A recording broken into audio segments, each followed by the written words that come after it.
Ça, c'est moi. Jamais je n'aurais imaginé faire un vlog. Mais là, je partais tout seul un mois en Égypte pour explorer ce pays qui me fascine depuis toujours. Les pharaons, les pyramides, le Nil.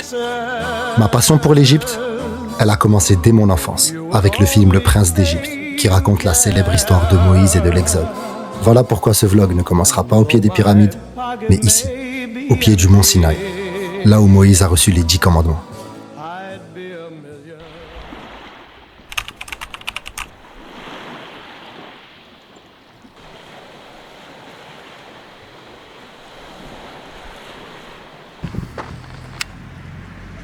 Après, l'histoire de Moïse, elle n'est pas totalement... Elle n'est pas prouvée, en fait, historiquement, archéologiquement.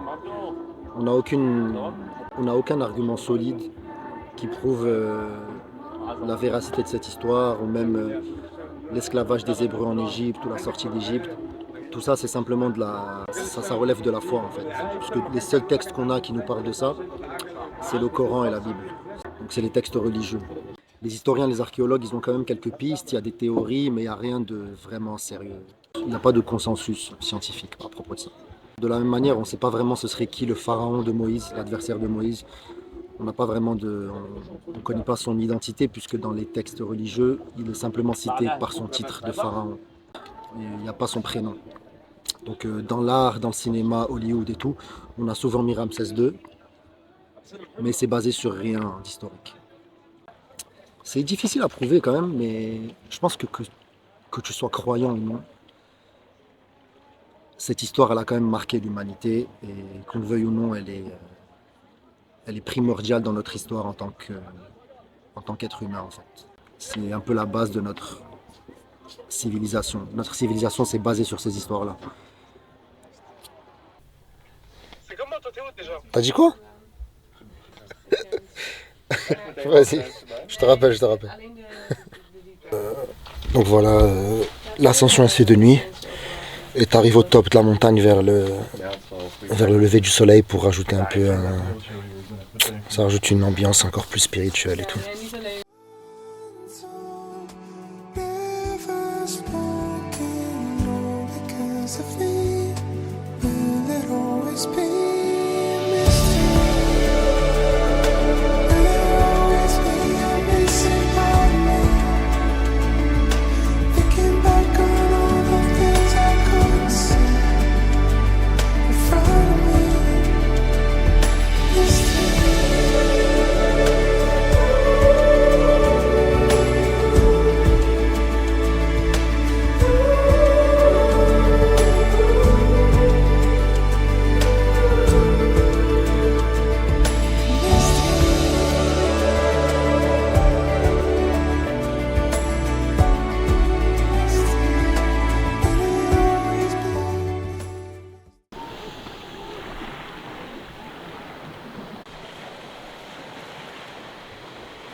Ah les gars, c'est vraiment fou. Ici en Égypte, sur leur pièce d'identité, ils ont leur religion.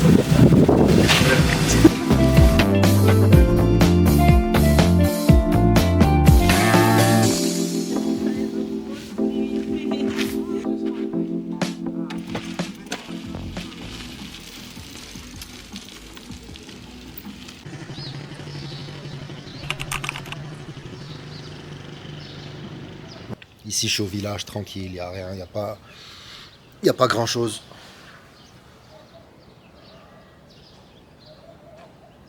Je suis à genre une centaine de mètres de la vallée des rois, c'est vraiment fou. Ça veut dire que là, je suis vraiment au centre de l'Égypte antique. Là, je suis vraiment en plein dedans. Je vais essayer de trouver un coiffeur dans le coin. Je pense que ça va être dur, mais je vais demander aux gens. Il faut que je me sente frais quand même.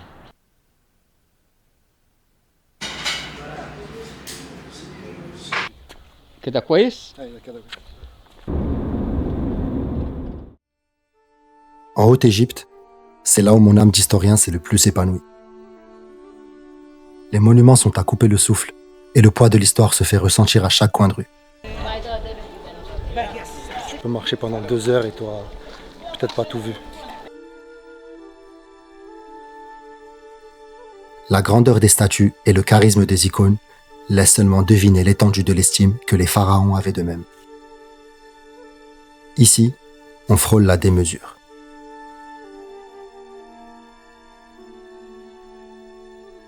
Mais bien qu'envahi par l'admiration, je ne pouvais m'empêcher de ressentir une forme d'empathie.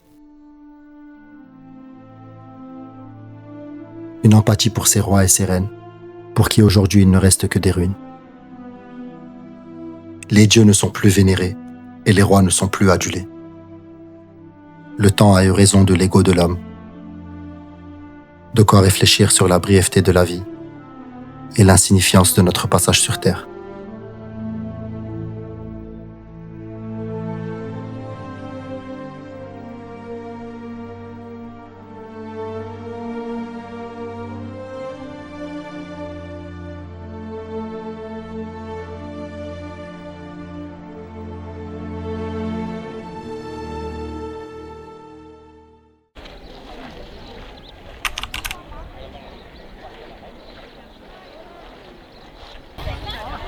On voit que Ramsès II est représenté quasiment à la même taille que Nefertari, pardon. Ce qui est extrêmement rare dans l'art égyptien. On n'a pas beaucoup d'exemples de pharaons qui étaient réellement amoureux de leur femme, qui voyaient leur femme vraiment comme leur partenaire de vie. En tout cas, qui affichaient leur amour pour leur femme. On n'en a pas beaucoup. Donc des représentations ici des Nubiens et des peuples étrangers. En général, les ennemis de l'Empire égyptien, donc au pied de Ramsès II, enchaînés et soumis à Ramsès II.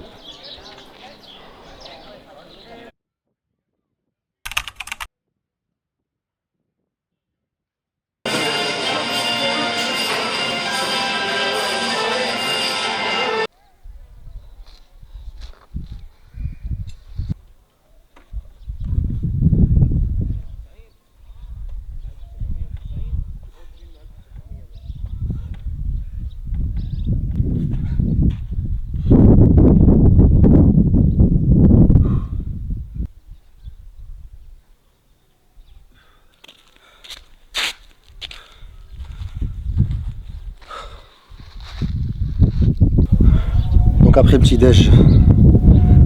petit-déj, j'ai enchaîné avec une petite séance comme vous avez vu. Une petite séance ici. Un petit truc improvisé, pompe, traction, rien de sérieux. Juste pour rester un peu de bonne humeur. Et là je prends un petit bain de soleil, 10-15 minutes, et ensuite je passe à la douche. La douche froide, hein. Donc je me prépare mentalement.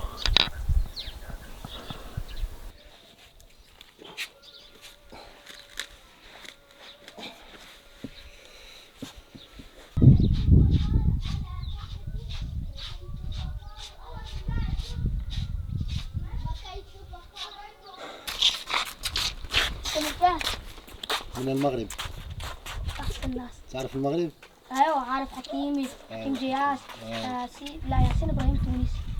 ياسين بونو احنا عندنا. أيوة. بونو. اسمك ايه انت؟ أنا؟ اسمك ايه؟ اسمه شرفين. أنت؟ في مدرسة ولا؟ ده؟ مدرسة ولا حضانة؟ كانت حضانة بس دلوقتي لا. تلعب كورة؟ أيوة. الملعب ده؟ ده؟ الملعب ده اللي فوق؟ فوق أيوة. بالليل. بالليل كل يوم؟ كل يوم. اوكي. تعال. انا هنجي لكم.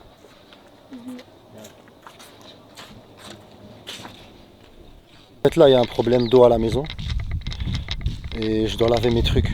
Je dois me laver déjà et je dois laver mes trucs. Donc là, je suis bloqué sur l'île. Je pense pas que je vais sortir de sitôt. Et là, je me dirige vers le Nil. Je vais laver mes trucs là-bas à la main. J'ai pas trop le choix.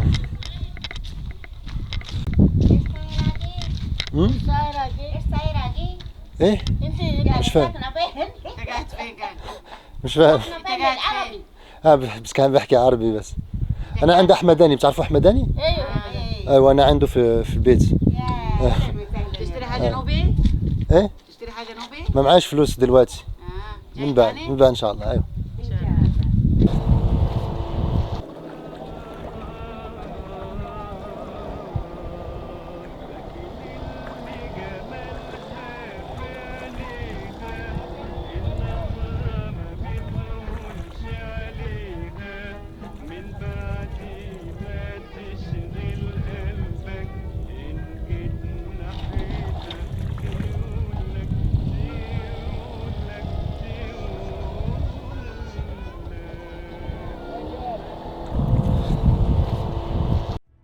Le Nil n'est pas seulement un fleuve.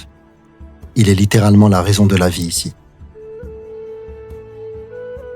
Il est difficile, voire inimaginable, de voir l'essor d'une civilisation dans un désert aussi hostile et aride que cette région du monde. Cette description fait du Nil un cas unique et un miracle géographique.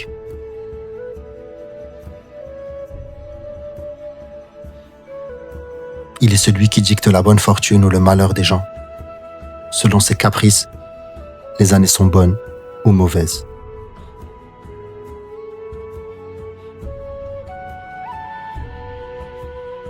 Autrefois élevés au rang de Dieu, les gens par millions le chérissent toujours comme une partie d'eux-mêmes.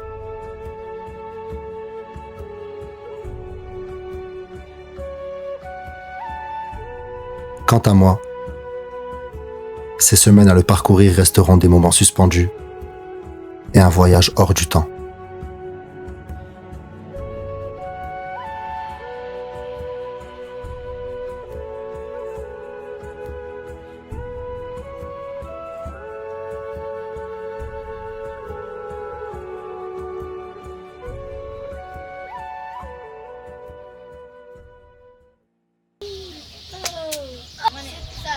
يو يو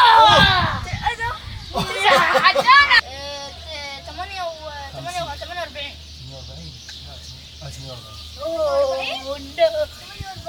يس يس تقدر واحد اثنين، صعب عليك صعب عليك، اعمل كده اعمل كده اعمل كده. ايوه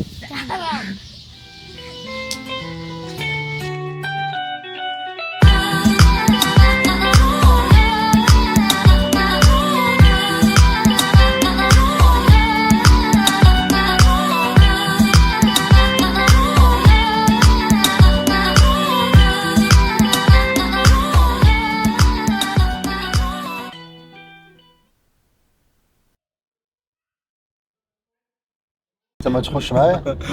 لا لا تمام. لما تدخل هناك جوه هتفهم انا ليه انت خشيت اوريدي؟ طبعا طبعا، بس هي مره واحده في حياتك هتستمتع جدا جوه.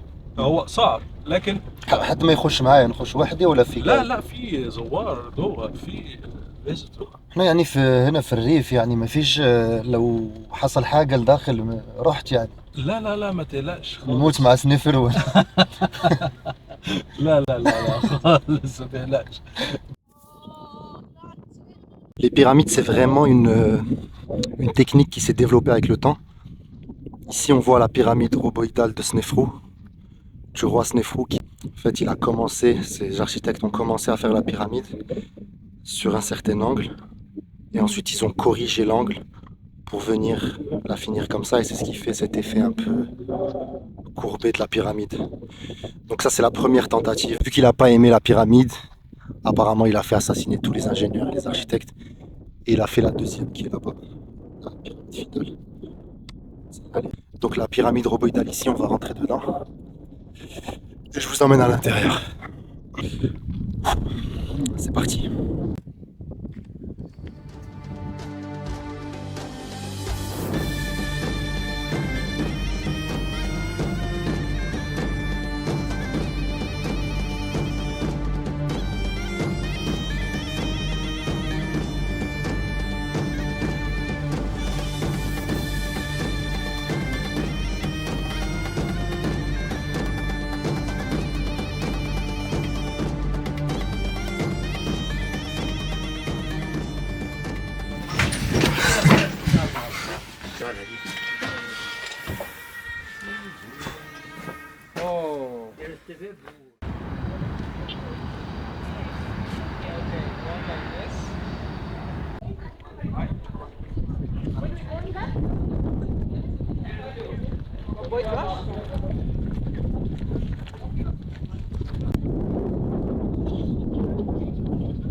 La légende la plus répandue, ce serait que les soldats de Napoléon, ils aient cassé son nez, mais c'est pas vrai en fait.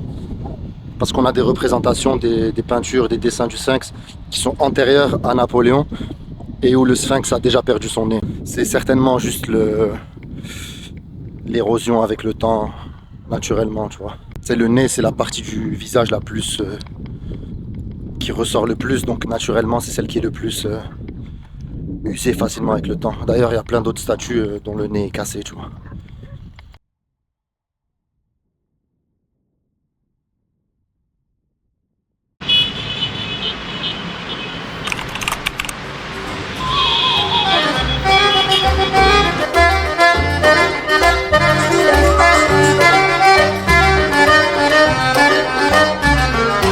شط اسكندرية يا شط الهوى رحنا اسكندرية رمانا الهوى يا دنيا هنية أو ليالي رضية أحملها بعينيا شط اسكندرية شط اسكندرية يا شط الهوى رحنا اسكندرية رمانا الهوى يا دنيا هنية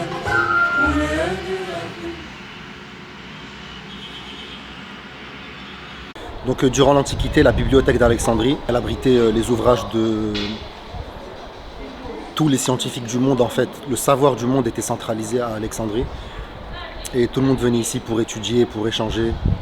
C'était vraiment le carrefour scientifique, là où tout le monde se réunissait. Et donc un beau jour, on a tout perdu lors d'un incendie. On ne sait pas vraiment si c'est volontaire, si c'est un accident. Mais en tout cas, on a tout perdu et ça a fait retarder la science de siècles entiers, quoi. À titre de comparaison, c'est comme si aujourd'hui on perdait Google ou ChatGPT, tu vois. Donc on a perdu tous ces manuscrits et tout ce savoir à jamais. Tu sais, on aurait pu découvrir des vaccins beaucoup plus tôt, l'aviation aurait pu être développée, l'astronomie beaucoup plus tôt que ce qu'on a aujourd'hui. Donc voilà, c'est comme ça. Et donc ici, c'est la nouvelle bibliothèque sur l'emplacement de l'ancienne, en hommage, en souvenir de la bibliothèque ancienne.